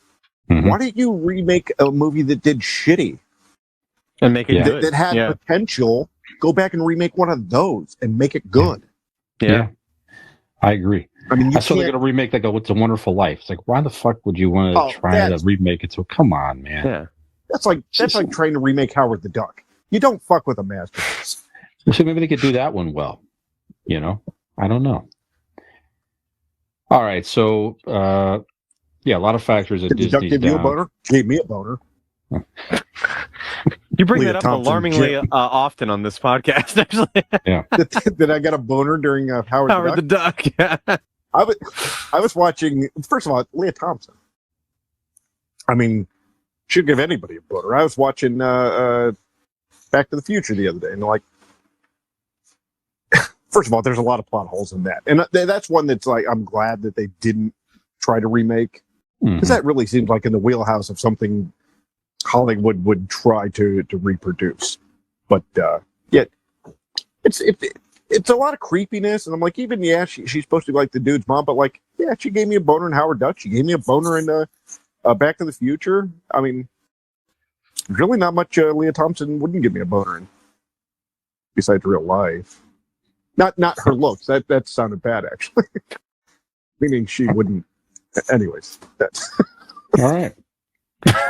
This was a valuable use of our time. Thank you, Dean. Yeah, now back to Brian. Yeah. All right. Well, this has been Leah Thompson Gives Dean a Boner segment every week. I'm glad we did this. Dean talks about a movie or something he saw Leah Thompson. Look, I wrote all this. It's clearly it's been thought about for weeks. That's what your show prep looks like? Just about Leah Thompson giving me a boner. Here's a couple doodles. Here's some things Yeah. I drew of how things might go. That's right. That's Well, a you know picture what? of Leah Thompson and your boner. That's weird. There you go. I think that topic, Nick. Yeah. Is a good topic that Dean could pilot. Me getting a boner? No, about Leah Thompson. What excites you about Leah Thompson? That's a good discussion point on the new social media platform we talked about earlier a little bit here, Threads. So Threads just launched this week, right? Mm-hmm. This is the Meta. So Meta, of course, owns it's the Facebook and Instagram company. So it's an Instagram Twitter, basically is what it is. So it's the Instagram version of Twitter. So it's a micro-blogging thing. Mm-hmm. The three of us today got our own account. We have a show account, as Nick mentioned as well, so you can find convincing idiots out there. And I played around with it a little bit there. Very similar to Twitter. So obviously Zuckerberg is trying to compete with Twitter. Twitter's got a lot of flack lately for this, that, and the other. There are some differences between Threads and Twitter. I think you could put more characters out there, like 500 characters per blog, if I'm not mistaken, for Threads. Longer videos as well, I believe. I think that's correct. 3 minutes or 5 minutes or something like that. Because of size queen, so this is good. Yeah. So it launched. Yeah. So it's a post with the ability to add individual or carousel photos and videos. Post will include content from you could put more than one, I think. The picture on a plastic animal that goes around in a circle. Yeah. Come on. Get with the fucking program. All right. Post will include content. Sorry. Post will include content from account users that the users follow, as well as from creators suggested by the platform's recommendation algorithm.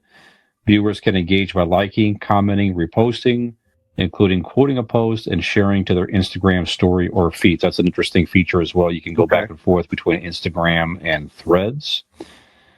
Threads joining a growing list of platforms such as Blue Sky and Spill, which I never heard of Spill, as well as older competitors like Mastodon, trying to challenge Twitter's dominance in the microblogging sphere. Let's see. It had millions of users immediately. It was like 5 million, something super fast. Yeah, so this is getting into our Ask an Idiot question of the week here, guys. So it's just Threads in general. So I guess it's a few discussion points really. So do we need another microblogging thing to compete with Twitter? Yes. Do you like the potential changes that Threads offers versus Twitter? Do you think, even though we have accounts, do you believe you're going to find yourself on Threads checking it out as much as Twitter, or are you just looking to shift away from Twitter entirely? Is there just too much of this stuff in general? I don't know. So Nick, what do you think initially here? You got the first Threads account and set ours up. What do you think? Yeah. So it's like, for anyone that has not yet been on, it is insanely similar to Twitter. Yes. Like every Early function, Twitter too. The layout, everything is, you will not be lost in the slightest. If you use Twitter, it's identical. Whether or not I will find myself going there more often kind of depends on who ends up there. If the masses end up, I use Twitter for a source of news, primarily hockey and basketball, but all other entertainment news and things like that, and different political things and news sites and things. It's my personal feed of all the shit I care about. So if the majority of what I follow tends to use this, then I will be happy to switch over to Threads instead. One of the things that I really like is Instagram is, of all the apps, I'm on Instagram hands down the most. I'm spending the probably 90% of my social media time on Instagram of me. as well. So the fact that it's linked up to that, I really like. That was another thing that I really liked. I didn't have to start from scratch and go and find, who do I want to, what teams, what insiders, what news sources. Everything I already follow on Instagram, you can just stream it right over. Import everyone you follow from Instagram. And if they're on Threads, if they have a Threads account already, You're going to follow them, all that stuff. So that is fucking brilliant, and it's awesome. So, but so far, I really like it. I mean, ever since, a lot of people, as you kind of mentioned there, ever since Elon Musk took over Twitter, there's been a lot of people looking to break away from Twitter, but it's like this weird thing that people are so integrated with Twitter, and they're so Nick, deep in the hole. Have you noticed a difference in your Twitter since he took it over? I have not. No. Okay. I have not. No. I don't think so. Brian, other you? than some of the I don't dig into the comments a lot, but when I do, I don't know. I'm seeing more. Things aren't reported like the. You know what I mean? Like you can get away with saying a lot worse shit. It's a lot more hateful shit, so it gives way to a lot of the trolls and then the horrible things that people can say. I've seen a lot of right-wing stuff. Yeah. A lot more than I used to. Yeah. Yeah, so but on the whole, so far I've been on Threads for less than 24 hours. So far it's cool. It's still the fun, exciting part. People are getting on there. You're seeing people that you used to follow on this social media or that social media, and even some people that I just followed on Instagram, but not necessarily on Twitter. Now I'm seeing, that side of their social media presence and stuff. So it's really cool. I like the way it's set up. I like the way it goes hand in hand with Instagram. I know some people are weird about Meta and Facebook and Zuckerberg and all that stuff, but like I said, I call it what you will. I've always spent the majority of my time on Instagram, so the fact that it's married to that makes everything really easy for me. And so far, time that I've spent on it, and even today alone, I've seen tons of the people that I follow get on it today. So it seems like it might actually have some speed. People were trying to get on Mastodon for a while, and then it was like it just wasn't ready. It wasn't. Mastodon was a weird setup. Yeah, I never even downloaded it because every feedback I heard from anybody I followed was just like, "This isn't gonna work." And you get an account, and then you have to choose what thread to go into. So it's like a big picture, and then you have all these little Twitters. Yeah, and you can go into this almost like a chat room type thing, and then you got to move over here. Yeah, I think I spent like less than a day, and I deleted it. It was dumb. Yeah. So far, first impressions are pretty good for me. Okay. Dean, what do you think about all this? Well, everything dies, right? And all of these platforms, people not move Facebook. Someday, you know what I mean? Yeah. It's funny MySpace because was there. Facebook has on. Facebook is, I would say, the largest. When you take into account time spent on it, time at prominence, users on it, Facebook has been the mecca of all of social media. It certainly has dwindled, but you see, everyone has Facebook, but only certain subsections of culture use Facebook. You know what I mean? It's certainly more it's almost closer to LinkedIn at this point than it is to, something like Twitter, where people are actively sharing information. A lot of people still do, but you definitely see younger people, a lot of younger people don't use Facebook, or if they have a Facebook, they're not necessarily using it like they are, Snapchat or TikTok or things like that. So like you said, everything kind of has its day in the sun. Everything. Yeah. So Twitter will die. And will this be what kills it and people move to this? I don't know. Like Nick said, it's very similar. It's so far I've seen it's easy to use. It is giving me the one thing I missed about original Twitter compared to this since Elon Musk started, is that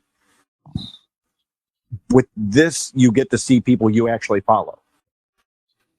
When Elon bought it, my feed is just a bunch of random people that I've never seen before. It's taking an algorithm of people that I do follow and showing me the other people because there's the change to the For You tab and You Follow tab. Yeah, but it automatically puts on For You, which is the algorithm deciding what it wants you to see. Correct. But you have to click over to and people I follow to see what I've actually signed up to see in the first place. So since I signed up for Threads, I've seen people that have followed on Twitter for years, and now I get to see their stuff, which I'm enjoying. Yeah. Yeah. Brian, first impressions, you've been on there for about 4 hours now. How are you liking it? Yeah, like you said, I don't get on Twitter. I've been on there a little bit more lately, I think. And there are definitely interesting posts and commentary and all this. But just like any social media, there's going to be some good stuff and garbage and wacky stuff, whatever. Just really depends what you want to look for. If it's not something you want, just keep moving. But like you say, definitely has a very similar feel to Twitter. Yeah, I mean, it's really hard for me to say at this point that is it going to replace it? Is it better? I don't know. I mean, there's only so much time as well. I think if someone's out there trying to promote stuff, I would say that people might be inclined to, it's another platform I got to try to put stuff out there on to try to capture this audience or that audience, whatever. But I just don't know if the average person is going to spend a whole lot of time jumping from one to the. That's maybe where I see it going. Maybe somebody. Yeah, I've been on Twitter a while. I'm going to try a whole new environment and gravitate more toward Threads for a while. Then maybe they get tired of that and go back and forth. I don't know. Do you think all these are going to survive? You kind of mentioned it already. Do you think all these are going to survive, or is it inevitable, like you say, that some of these just have Everything to will go by the way of MySpace sooner or later. MySpace going to come back? The real play is whoever can develop the app that sends you cross-platform, that takes your TikTok, your Snapchat, your Facebook, your Instagram, your Twitter, your Threads, your all that There stuff. was one. Your Reddit, your everything. Discord puts it all together, and whatever you want to put out there, and whatever way you can, it disperses it across all platforms. Twitter had a version of that early on. It was, what the hell was it? Yeah, there was a time when I would tweet name. Something, and if it had a picture, it would go to Instagram as well. It would go because I had it linked up to. Yeah, it was through Twitter, but it would go to Facebook and Instagram. Yeah. Yep. You can link all of them up to it. Can't remember what the name of it is now, but yeah, you're right, Nick. If you develop that app that can talk to all those other apps and work out seamlessly, you've got something there. Yep. All right. Well, sorry. I was just going to say that I want to be able to have one posted where I can post it on Instagram and Facebook and then still get my my weekly dose of convincing idiots brought to me on my feed. I want my cake and eat it too, Brian. That's what I want. Of course. That's right. As most average people do.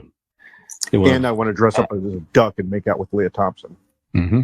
Of course. Well, all I know is the key for Threads will not be legitimate until they have a user by the name of RPM Bike Shop. Because we all know who the heavy hitters are online. They're already taking Facebook by storm. If you don't believe us, go to the search bar on Facebook and type in RPM Bike Shop. They have the finest selection of electric bikes to offer you. If you don't believe me, go look around on there or go to their website, rpmbikeshop.com, to check out the wonderful selection of electric bikes that they can offer you today. Or you can give them a call at 330-808-7792. They're located conveniently in Carrollton, Ohio, but with the magnificence of the internet, they are located just a fingertip away. So, as soon as you see RPM Bike Shop on Threads, you'll know it's legit. And so will your path to your electric future on an electric bike from RPM Bike Shop. Excellent. Mm-hmm. Well, guys, RPM Bike Shop is a fine American company. Threads is another American invention, American company invention. We are shooting this on Thursday, July the 6th. So the 4th of July was just a couple of days ago. So it's a patriotic week.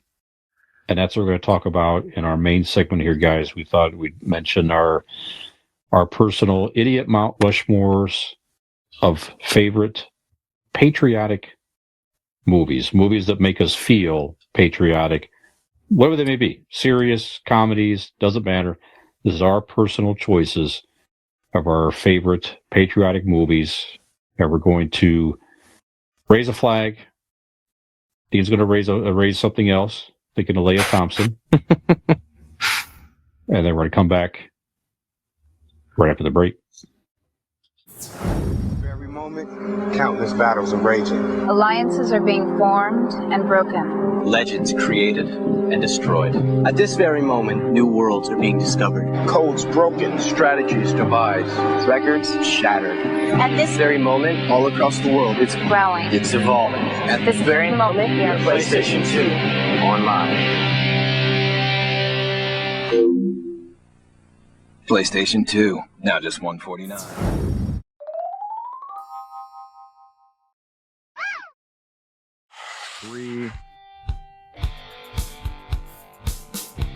Convincing idiots! Fuck yeah! Coming back for segment 3, yeah, the idiots! Fuck yeah! Talking about some patriotic movies! That's right. Excellent. 4th of July has just Was it? passed, ladies and gentlemen. It was fantastic. Convincing idiots. Back here for segment number 3. I'm Millennial Nick, along with Zennial Dean and Gen X Brian. That's me. If you're familiar with the jingle I just sang or the date on the calendar, you will know that the 4th of July was just here. And it is a America-centric patriotic holiday. And so we thought we would discuss perhaps some all-time patriotic movies. So let's start with Brian. Brian, what makes you feel patriotic?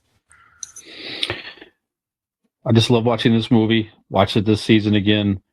I'm going to give you Rocky IV. So, yeah, I know this was on Dean's list also, and most sure influential is. movies as a kid. Probably made this list here as well. I'm sure we're I going to have mean, some Rocky overlap in this list. single-handedly ended the Cold War. Come on. What's Exactly. more patriotic than that?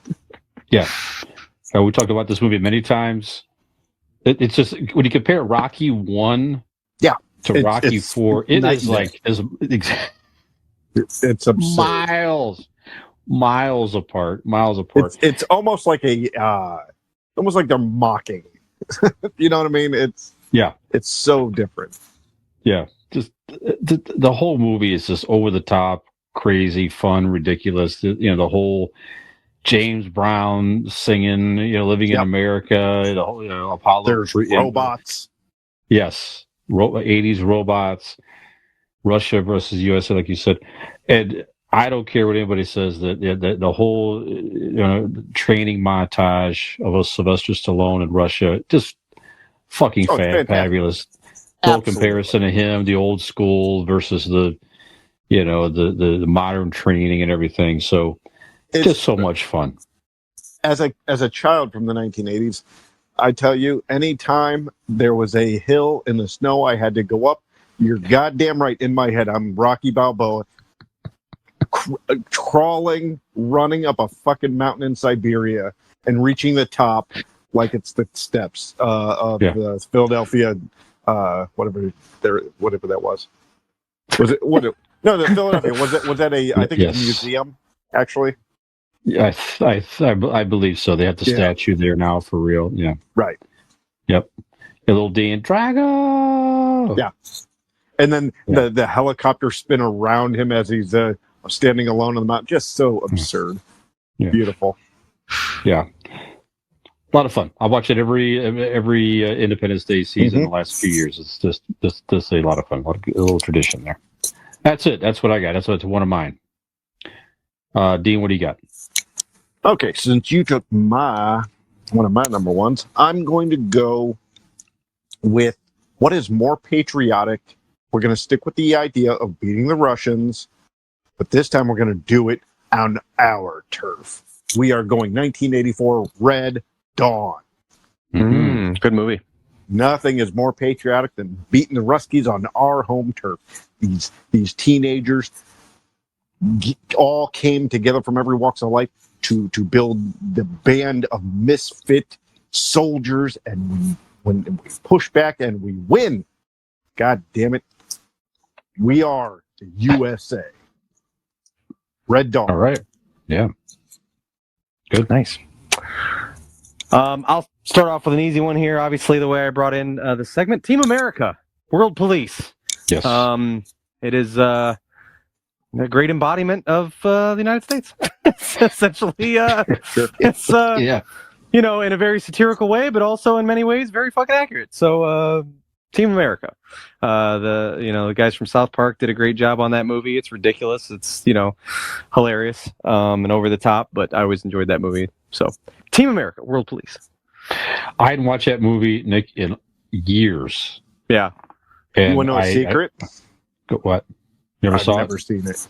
Yeah, this is really? right up your is right up your sense of humor. Oh yeah, yeah. I would think so. It's definitely I don't know why. South Park just never see it. plus type. Yeah, it is. I mean, it really is incredible puppetry. The whole thing is like marionettes. Yeah, right. Yeah. Yep. But it was I was listening to the Drew Carey radio show, Nick, and he played the theme of that. Yeah.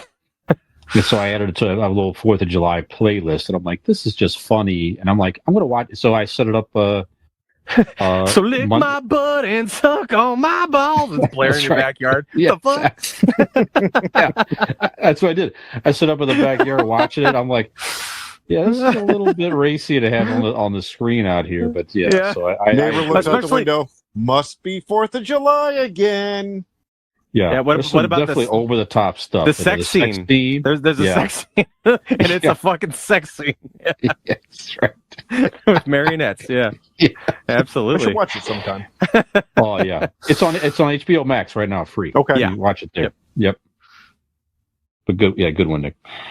All right, I'm going to give you a superhero one here. I think I don't know of a superhero movie much more patriotic than Captain America: The First Avengers. So. Sure.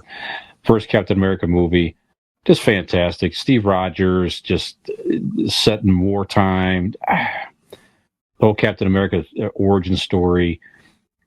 You've all seen the movie. I mean, if you haven't seen Captain America by now, I mean, I don't know what you're doing, but if for some reason you haven't or haven't seen it in a while, it still holds up. Yeah, rewatch it. Holds up very well. And again, if you want to have definitely feel patriotic, that's definitely a great movie to throw on there. Easy watch, a lot of fun. Captain America: The First Avenger. Dean, what's your next one?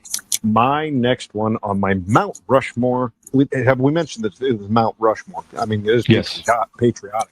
That's right. I'm going to go with it. Literally, as in the title. It is the title.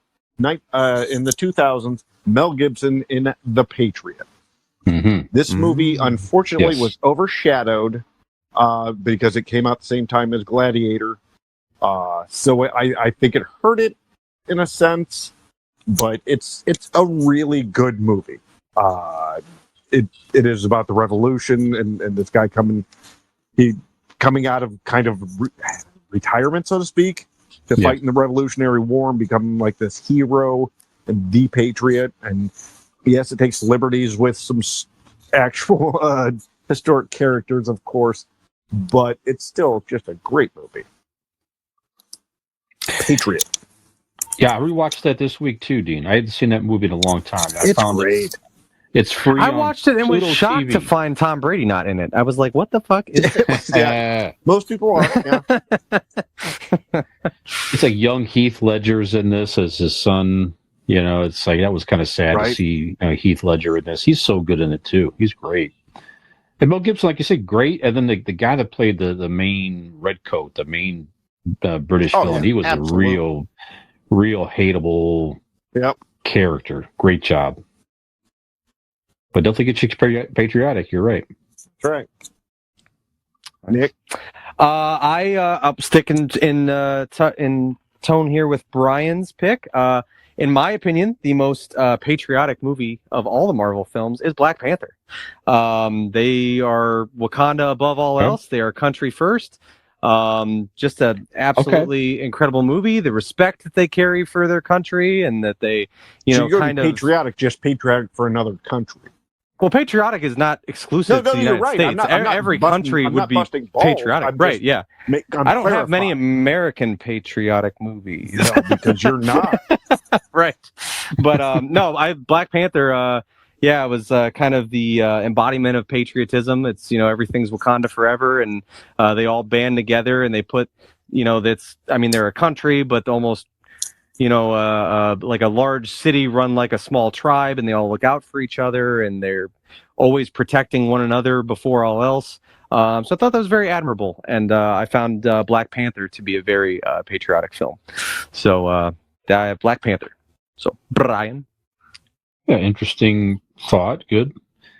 That was Brian's way of saying you're fucking wrong. No, I see that. I haven't seen any patriotic American movies. All right. No, that's good. You're right. It doesn't have to be unique to United States patriotism necessarily. So, right. How about You Independence watched this Nazi movie Day? you really enjoyed. No. Nick's like, did they ever make Mein Kampf into a movie? They only had each other and the Reich. That was all. They lived and breathed for the Reich. Very admirable. Are you watching the goddamn History Channel again? Yeah, shut up. Yeah. Oh my God, what's Nick laughing at in there? Watching Schindler's List again. Independence Day. Yeah, so this is, absolutely. Will Smith, fights the aliens. Who was the president in this? Bill Pullman. Bill Pullman. Fantastic. Yeah. Is there a better, hurrah, hurrah speech, especially by a president, than what Bill Pullman does in that movie just before the final battle? Yeah, that's a great scene. And really, a throwback is we did an episode like maybe a year or so ago or 2 years ago where we did our favorite fictional U.S. presidents in movies. Yeah. Mm-hmm. Bill Pullman was definitely at the top of it. He might have been number one. He was definitely at the top. He was definitely way up there. I'm pretty sure all three of us had it. A kick-ass president, like you said. The speech was phenomenal. He's an ex-fighter pilot. He gets up there and fights the aliens. Randy Quaid's in this before he went too nutty. Sure. Jeff Goldblum. It's just a great, fun movie. Feel good. You're kind of fighting for the Earth. I'm a little upset that I don't have that on my list. Yeah. So yeah, Will Smith is likable. Back then. Right. So this is in the. I mean, he slaps an alien, but it's acceptable. It's okay. That's right. Yeah. It's okay there. Yeah. Yeah. Yeah. Independence Day. There you go. Dean, what else you got?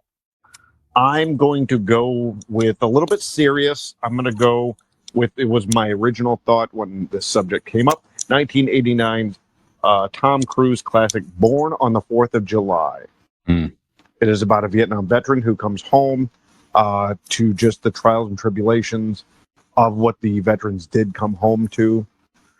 He had lost the use of his legs in the war, and it is a true story. It's based on a true story.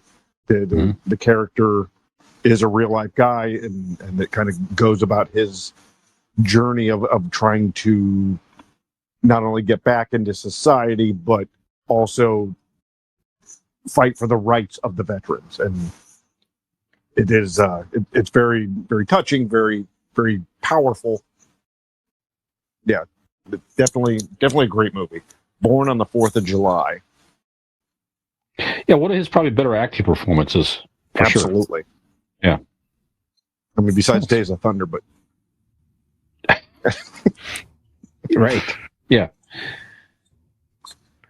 All right. Nick? I'm gonna give you. I'll skip one of my other ones here. I'll give you a good juicy American one. All right, just to keep Brian happy. All right, here we go. I got a good juicy American story for you. Miracle. The Miracle on Ice. The story of the Miracle on Ice. See, now that is patriotic. Miracle was a great movie. I would never typically root for the Americans in hockey. However, it is a great true story and fantastic. Dude, Kurt Russell is incredible as Herb Brooks. Just a great. I love that movie, man. I watch it. I shouldn't say I watch it all the time. I own it on DVD, but it's one of those ones. Anytime it's on or I happen across it, I can't help but watch it. It's just so good. And then my love for hockey and everything. So Miracle is definitely a good and a good patriotic movie. So there's that. Miracle. I'm with you. Arguably one of Kurt Russell's finest acting performances in that movie. That locker room speech of him. Yeah, right. Fantastic. Yep. Yep. Yeah, there's a ton of great quotable lines in there. I mean, just from practices and training camps and all the things that he says. We feel like stupid shit. Like we'll say to each other, like, you don't want to work on the ice now? That's okay. We'll work now or whatever. The stupid, like not stupid, but the name on the front means a hell of a lot more than the one on the back and all that stuff. It's just good quotable lines. Great movie. And the injury one's my favorite when he says, I forget what he had a deep bruise in his on his knee or something like that, or his leg, and he was like, the leg's a hell of a long way from the heart or something like that, and get out there and play. So just definitely good quotable sports lines. Good stuff. Have we ever done who would play us in a movie? Because I want Kurt Russell to play Brian. Yeah, I would take that. I can see that. Yeah. I look more like the father in Guardians 2, I think. Sure. Yeah. At this point, so he could have that look. It's time appropriate, so it is. Mm-hmm. Or the Santa Claus one. Santa Claus Russell. Yeah. That's close to that. You got dangerously close to that. Yeah, that's very good. I was thinking the Hateful Eight. Oh yeah. Mm-hmm. I've seen your beard a little longer. Sure. Yeah. Definitely. I'll take that for sure. Yeah, absolutely. How about Apollo 13? Nice. Okay, yeah. I mean, again, to me, such a all-star cast in this thing. I mean, it's a failed mission to the moon, a problem with the ship, and they get creative to survive and orbit the moon to get back to Earth. Tom Hanks. Again, super stellar acting with many people in this film. Again, one of Tom Hanks' best performances, in my opinion.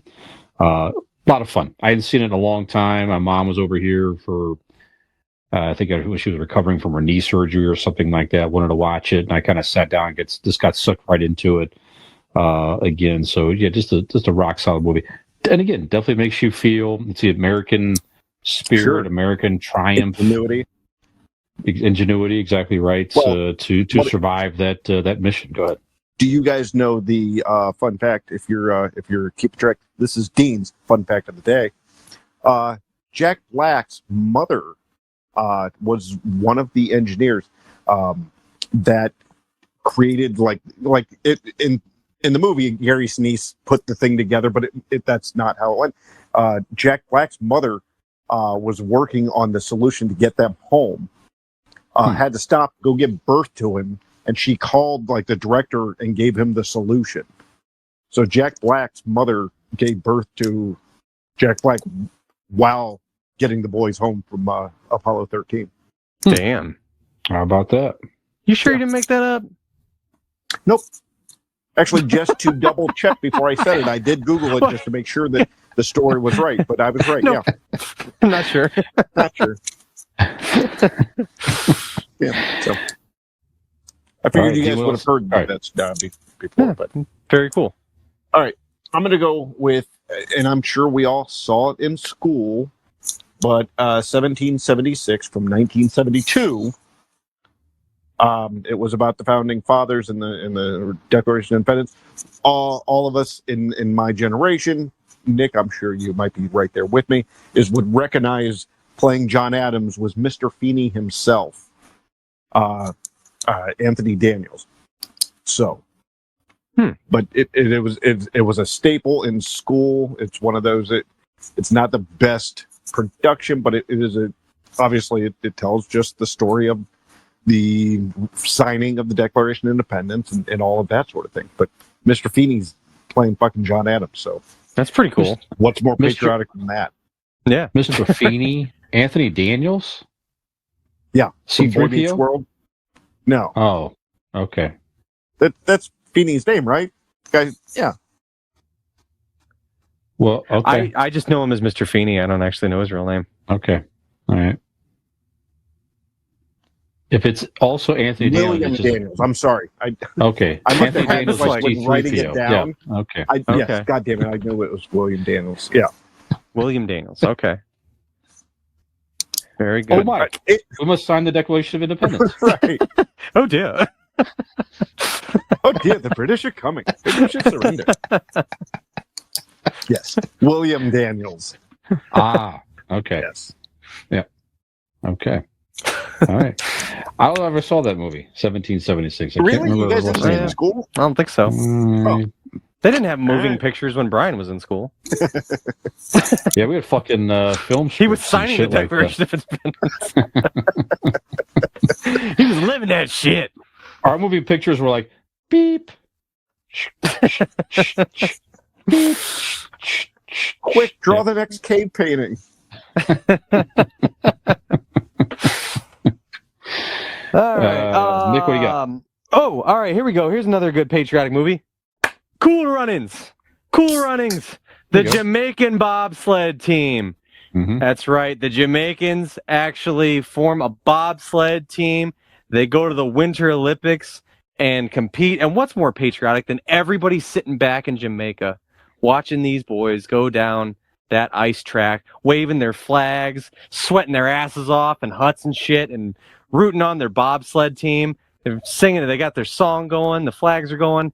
It's a very patriotic movie. So Cool Runnings to the Jamaican bobsled team. Okay. Yeah. There you go. I'm going to give you Stripes. I'm not saying these are the best patriotic From Gremlins. movies. No. The Bill Murray, Harold Ramis movie in the Army.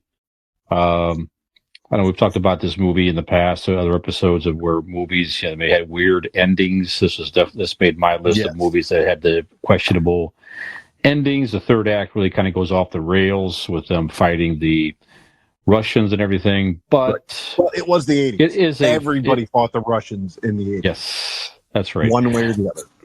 But it was a fun, patriotic movie in the sense of two guys join the military and they do, band together, pull the platoon together. There's a lot of fun scenes there. His whole speech, that kind of makes the movie for me. The whole Bill Murray speech in the hangar to motivate everybody, talking about the American soldier to rally the troops and finish the training and have that whole scene where they're doing the fun marching and everything like that. That's part of the movie, kind of makes the movie for me. But yeah, just a fun patriotic. I watched that movie a ton growing up on cable as a kid, so definitely gives me the patriotic feels. That's my 5, by the way. So we'll recap our list later. So Dean, what else you got? My 5th one, I'm going to go with military as well, but I'm going to go a little more realistic. I'm going to go Glory from 1989. It was about the first African American regiment fighting, obviously, for the North. Matthew Broderick. It had Denzel Washington.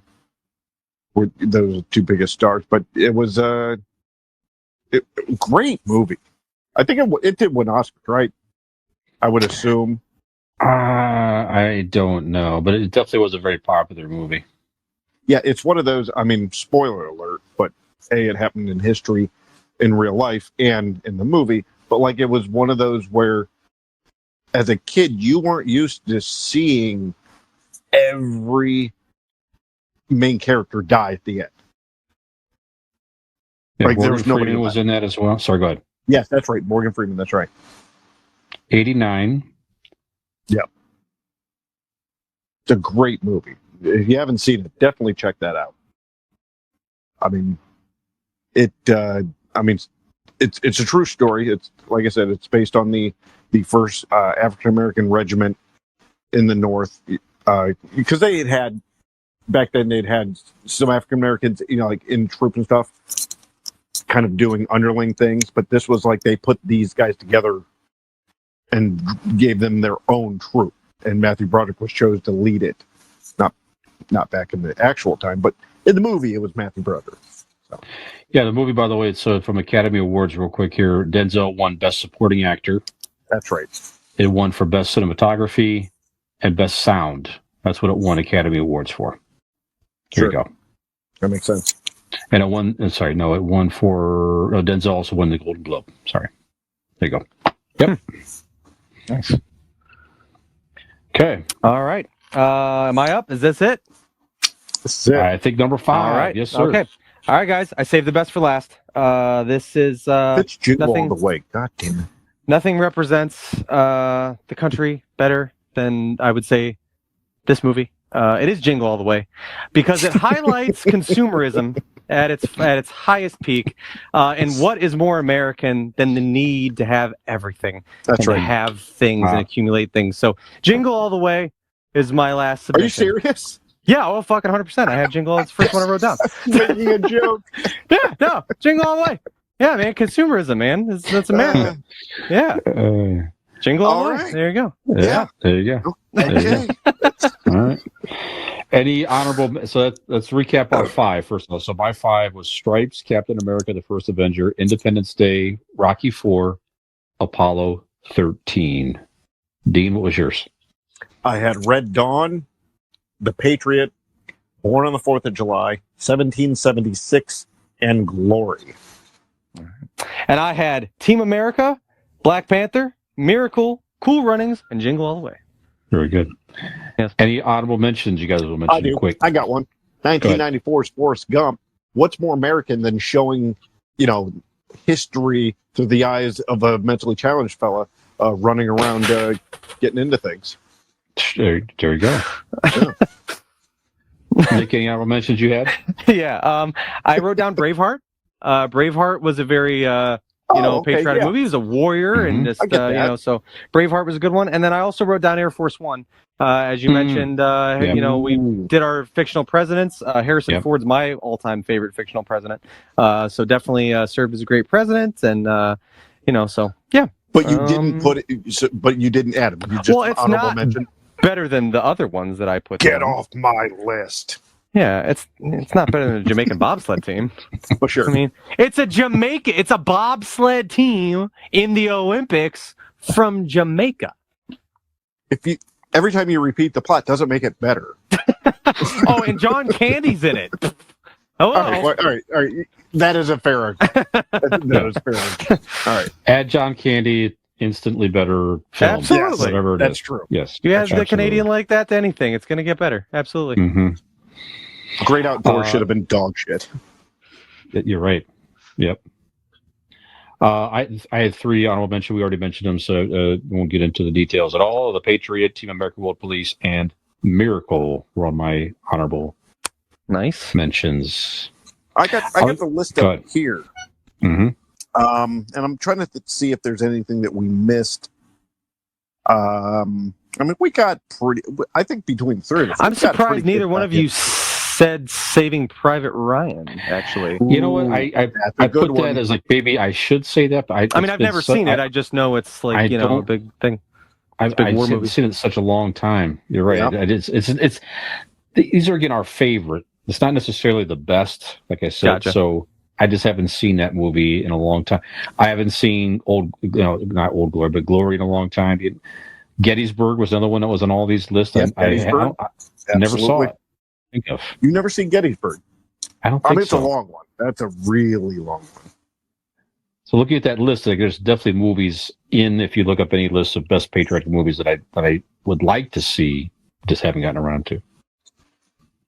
Any other ones, Dean, that caught your eye that should have been on our list, maybe that just didn't? Yeah, you have like The Right Stuff about them going to the moon. Yeah. The American President. Yeah. With Michael Douglas. Gettysburg obviously is on there, right? Mr. Smith goes to Hollywood. Lists. Yeah, Lincoln, young Lincoln also. Yeah, there's a lot of those, Abraham Lincoln, movies. Vampire Killer, obviously. Yeah, obviously. That really should be number 1. Actually, I did finally see that for the first time a couple months ago. Wow, that's something else. I like history, movie. And I like Abraham Lincoln, and I like vampire lore. I thought this should really be fantastic. I actually originally, years ago, I was painting in one of the rooms, and I got the audio book of that.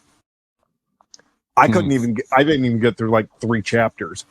It was just absurd. So the book is a lot better. Yeah, but you can like different things. But finish the book. You can like beer and you can like hot dogs, but you might end up with a soggy bun in the middle of it. It doesn't mean they go together, right? There you go. There you go. It's a good life motto. That's right. Might end up with soggy buns. Now that could be good or bad, but you know, It depends on who you are, what you like. that's right. We don't judge. No, never. Right. Well, a motto actually, you may have soggy buns, but we have sharp needles. Something like that. Something like that. We're working on the working on the It's a work in progress. phrase, We'll but get there. it's a work in progress for Golden Heart Tattoo, our final sponsor here. So I want to tattoo all my buns. yeah, I'm sure they'll do it. You get a tattoo of a hot dog and a soggy bun, perhaps on your buns. I don't know. It's a meta shit there. I like where that's right. going. Find them in Norton, Ohio at Golden Heart Norton and ORTON on Facebook. Give them a call at 234-706-2982. Find them online also at goldenhearttattoos.com. And I have some new ink that's been healing here. So Scott added the Twilight Zone eyeball here. Nice. Yeah, then equals MC squared. So kind of have the Twilight Zone door here now. This is a double set from Twilight Zone. He blended some of this in, and you get a little Twilight Zone theme happening here. So Scott does great work and very My attentive nephew is very and talented. everything else. There you go. Perfect. All right. Your nephew? Yeah, he's my nephew. He's your nephew. Every time I walk in the door, Uncle Nick, his favorite uncle. There you go. That makes sense. Perfect. His dad is married to my sister-in-law, so he's my nephew. Well, I know that. Yeah. So why can't Go I ahead. be a nephew? I call you Uncle Nick constantly. Well, yeah, but I'm an uncle to your son. You call me okay. Uncle Nick, like I would call my dad Grandpa. Like to my No, kids, that makes sense. so to speak. Yeah. I mean, it still doesn't make sense on why we both... I'm actually his uncle. Sure. But it still doesn't make sense on why you and I both called Brian Daddy when we're off the air. But, Makes sense to me. Yeah. Yep. I know what it's. I know what it's about. Right, it's just- All right, well, Daddy says it's time to end this Say it episode slower. number 147. Gentlemen. 147. Well, raise a flag and salute. Nick, go right ahead. Before Daddy spanks me, I'm going to go ahead and get this outro going. So, if you've not already done so, well, hold on. May I interrupt? You may. I don't know. Does Daddy say it's okay if you Daddy, interrupt? may I? Sure. Thank you. Beg him for it. Daddy, please. Is there something, or are you just? Yes, I'm getting there. I have to control this weird boner I have. Okay. I think, given the circumstances of the show, I think you should give this outro as a speech, as like a Independence Day speech. Give us, let us know that this is where to find us, America. Okay. Good. Well, if you're listening out there, I know this is a very tumultuous time. You're probably a little nervous. You're probably a little frightened. But I'm here to reassure you, ladies and gentlemen, I'm here to reassure you not to fear. For I am President Brian, and I'm going to tell you where you can find peace of mind. That's right. All you have to do is go to Google and type in Convincing Idiots Linktree. And there you're going to find all kinds of links to our social media accounts. We're on Facebook, Instagram, Twitter, Threaded, and so many more. And for all that information as well, you can go over to our website, and that is convincingidiots.wordpress.com. So for this episode of Convincing Idiots, I am your fearless leader, Millennial Nick. I am Daniel Dean. I cannot tell a lie. Gen X Brian.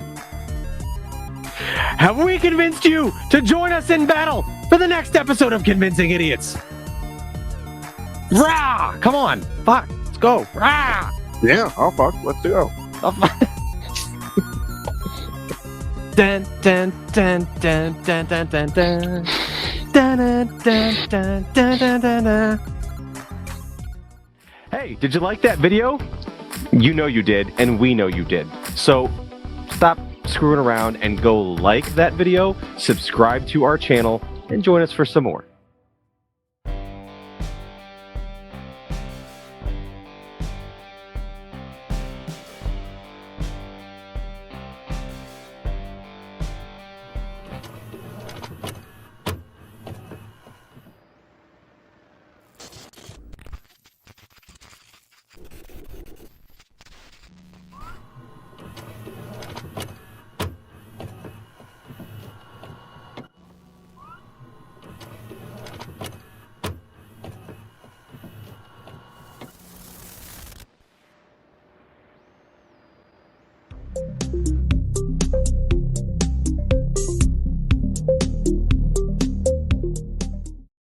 Ham gravy. Dean, the sleeves video was last week. How are you dressed like that? I'm on vacation, motherfucker. I leave tomorrow, so I figured I would dress beach appropriate right now. Is that for a 65-year-old man? Save your jokes. Save them. Come on. 2 hours of this shit.